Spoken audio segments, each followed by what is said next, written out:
So this is how to use the double oven and grill.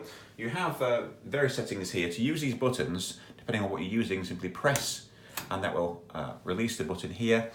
This option here is for the grill, and you can see by looking at the graphics, this is for half grill and this is for full grill, and simply turn is from minimum to maximum depending upon the heat setting that you require. Once you're finished, simply press and turn off. If you wanted to use the top oven, then you select this option here and then choose your heat setting by going from 100, 140, as you can see, to 180 degrees Fahrenheit up to maximum.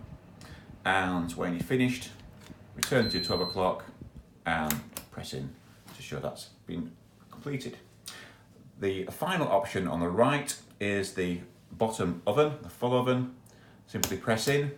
For standard oven settings, simply turn to the 1 o'clock position, and then using the dial in the middle, you can adjust your temperature in Fahrenheit to the desired temperature, and that's how that works.